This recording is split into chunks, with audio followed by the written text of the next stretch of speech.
अस्सलाम वालेकुम। आज हम बात करेंगे नर्वस सिस्टम पर। नर्वस सिस्टम क्या होता है? एक ऐसा सिस्टम जो हमारी बॉडी में प्रेजेंट होता है, जो हमारी बॉडी के ऑल फंक्शन को कंट्रोल कर रहा होता है। हमारी अगर कोई भी नर्व्स डैमेज हो जाए तो हमें कोई भी ना कोई पैथोलॉजी हो जाती है। तो जो नर्वस सिस्टम है ये हमारी बॉडी में मेन फंक्शन परफॉर्म कर रहा होता है। हमने नर्वस सिस्टम को दो हिस्सों में डिवाइड किया हुआ है, central nervous system and peripheral nervous system. अब सेंट्रल नर्वस सिस्टम ये जिनमें ब्रेन एंड स्पाइनल कॉर्ड है, यहाँ से जितनी भी जो नर्व्स हैं वो ओरिजिनेट हो रही होती हैं। पेरिफेरल नर्वस सिस्टम जो हमारी थ्रू आउट बॉडी में प्रेजेंट होती है nerves except for brain and spinal cord, उसे हम पेरिफेरल नर्वस सिस्टम कहते हैं। पेरिफेरल नर्वस सिस्टम की हमने दो हिस्सों में डिवाइड किया हुआ है। एक इफ्रेन न्यूरॉन जिसे हम मोटर न्यूरॉन कहते हैं, और एफ्रेन न्यूरॉन जिसे हम सेंसरी न्यूरॉन कहते हैं। इफ्रेन न्यूरॉन क्या कर रही होती है? जो CNS से सिग्नल लेके जा रही होती है मसल की तरफ, और एफ्रेन न्यूरॉन जो ऑर्गन से सिग्नल लेके जा रही होती है CNS की तरफ। अगर हम एक एग्जांपल लें कि हमारा हैंड एकदम से किसी हॉट ऑब्जेक्ट पे लगता है, तो हमारी ब्रेन को जो सिग्नल जाता है कि हमारा जो हैंड है वो टच हुआ है हॉट ऑब्जेक्ट के थ्रू, तो वो एफ्रेन न्यूरॉन लेके जा रही होती है।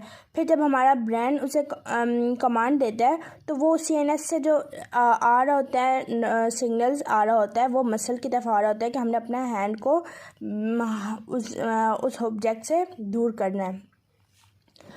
इफ्रेन न्यूरॉन को भी आगे हमने दो पार्ट्स में डिवाइड किया हुआ है, autonomic nervous system and somatic nervous system. Autonomic nervous system क्या है कि जो हमारी बॉडी में जो फंक्शंस हो रहे हैं वो इनवॉलंटरी भी हो रहे हैं, वॉलंटरी भी हो रहे होते हैं। इनवॉलंटरी में हम कह सकते हैं कि हमारा हार्ट रेट का इंक्रीज़ होना या कम होना ये हमारे कंट्रोल में नहीं होता, हमारी ब्रीथिंग हमारे कंट्रोल में नहीं होती। लेकिन कोई भी फंक्शन जो हमारे मसल से रिलेटेड हो, फॉर एग्जांपल अगर हम किसी को स्लैप करें तो वो हमारे कंट्रोल में होता है, तो हम उसे वॉलंटरी कहते हैं। तो सोमैटिक नर्वस सिस्टम जो होता है वो वॉलंटरी में आ जाता है। ऑटोनॉमिक नर्वस सिस्टम जो है वो इनवॉलंटरी में। हमने ऑटोनॉमिक नर्वस सिस्टम को आगे 3 कैटेगरी में सब डिवाइड किया हुआ है, जिसमें आ जाता है इंटायरिक नर्वस सिस्टम। इंटायरिक नर्वस सिस्टम वो सिस्टम जो GIT में प्रेजेंट होती हैं, जितनी भी नर्व्स जो GIT में प्रेजेंट होती हैं हम उसे कहते हैं इंटायरिक नर्वस सिस्टम।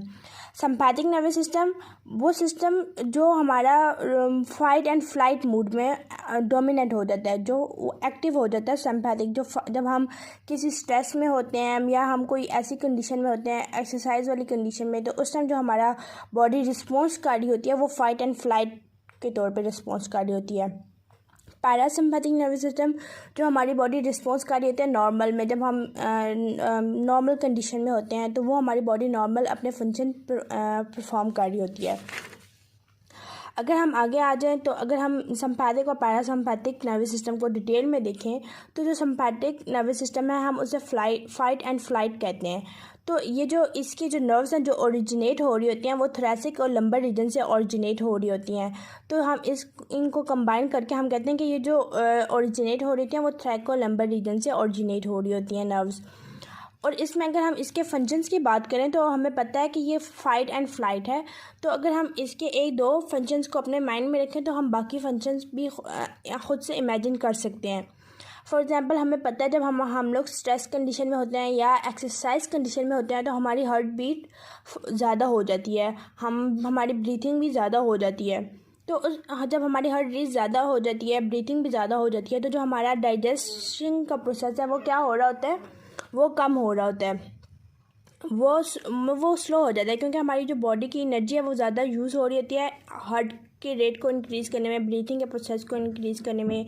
और जो हमारे पीपल्स हैं वो डायलेट हो जाते हैं, और जो हमारे एपिनेफ्रिन और नॉर एपिनेफ्रिन हार्मोन्स हैं वो रिलीज़ होते हैं।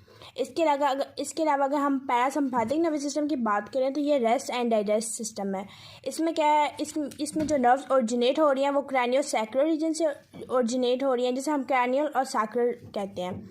इसके अगर हम फंक्शन की बात करें तो इसमें क्या हो रही है, जो हार्ट रेट है वो क्या हो रही है, स्लो हो रही है, और जो ब्रीथिंग है वो भी क्या हो रही है, कंस्ट्रक्ट हो रही है।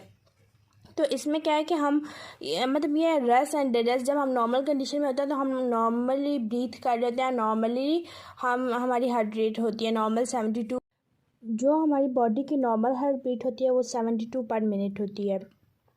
और जो ये जो हमारी जो बॉडी में जो सिस्टम है सिम्पैथिक एंड पैरासिम्पैथिक, ये बैलेंस होता है। ये अगर हमारा एक फैक्टर डोमिनेट हो रहा है, मतलब अगर स्ट्रेस कंडीशन में हमारी हार्ट बीट बहुत ज़्यादा हो गई है, तो वो फिर जो दूसरा फैक्टर है पैरासिम्पैथिक, वो क्या कर रहा है कि वो उस फैक्टर को कम कर रहा है, कि उस फैक्टर को कम कर रहा है, नॉर्मलाइज की तरफ ला रहा है।